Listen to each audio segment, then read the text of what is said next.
देश आज करगिल विजय दिवस मना रहा है। इस मौके पर पीएम ने ट्वीट कर लिखा कि हमारे देश की रक्षा और गर्व के लिए जवानों ने लड़ाई लड़ी, हमें जवानों पर गर्व है। इस मौके पर दिल्ली के इंडिया गेट पर रक्षा मंत्री अरुण जेटली और सेना के तीनों अंगों के प्रमुखों ने करगिल जंग में शहीद हुए बहादुर जवानों को श्रद्धांजलि दी।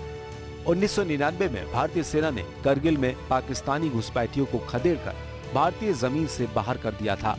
पूरे 2 महीने से भी अधिक समय तक चले इस युद्ध में भारतीय थल सेना और वायु सेना ने लाइन ऑफ कंट्रोल पार न करने के आदेश के बावजूद अपनी मातृभूमि में घुसे आक्रमणकारियों को मार भगाया था।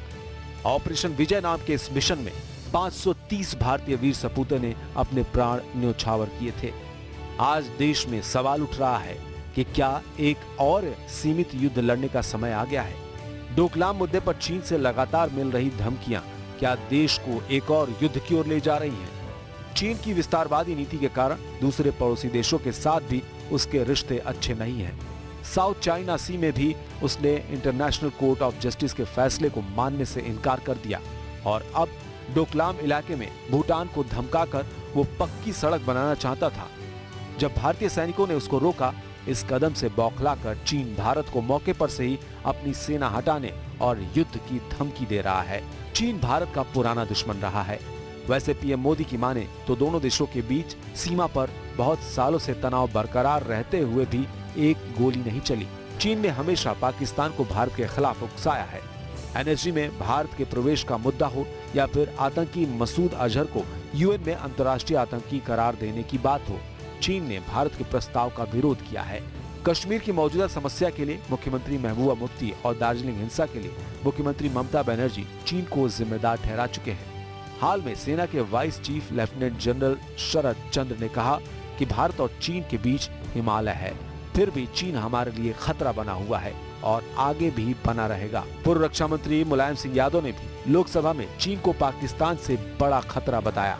कितने बार हम बोल चुके हैं कि चीन हमारा दुश्मन है, पाकिस्तान नहीं है। इस बीच चीनी अखबार ग्लोबल टाइम्स ने कहा कि अमेरिका भारत को भड़काकर दक्षिण चीन सागर का फॉर्मूला अपना रहा है। हालांकि चीन और भारत युद्ध नहीं करना चाहते हैं।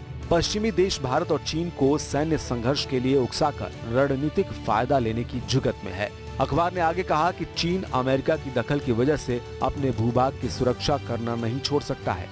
ड्रैगन का कहना है कि जहां भी विवाद होता है, अमेरिका वहीं नजर आने लगता है। इतना ही नहीं, वो समस्या को निष्पक्ष रूप से हल करने की दुहाई देने लगता है। ये रवैया युद्ध को बढ़ावा दे सकता है। ग्लोबल टाइम्स ने ऑस्ट्रेलिया को भी भारत के पक्ष में बयान देने के लिए आड़े हाथों लिया है। अखबार ने कहा कि करीब आधी सदी पहले चीन भारत सीमा विवाद के पीछे अमेरिका और रूस का हाथ रहा है।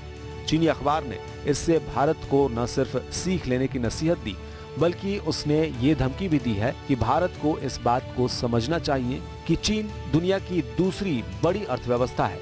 ऐसे में चीन के साथ युद्ध करने से भारत का विकास प्रभावित होगा। उधर श्रीलंका के जरिए भारत को घेरने की ड्रैगन की कोशिश को भी तगड़ा झटका लगा है। श्रीलंका ने चीन की ओर से हम्बनटोटा बंदरगाह को विकसित करने के करार में बदलाव कर दिया है। चीन ने भारत को घेरने के लिए श्रीलंका के दक्षिण में स्थित हम्बनटोटा बंदरगाह को चीनी निवेश से विकसित करने का करार किया था। इसमें अहम बात ये थी कि चीन इस बंदरगाह को सैन्य गतिविधियों के लिए भी उपयोग कर सकता था, लेकिन श्रीलंकाई कैबिनेट के फैसले के बाद अब चीन इस बंदरगाह को सैन्य मकसद के लिए उपयोग नहीं कर सकेगा। यह फैसला भारत के लिए राहत भरी खबर है। श्रीलंकाई कैबिनेट ने देश की जनता के विरोध के चलते ये कदम उठाया है।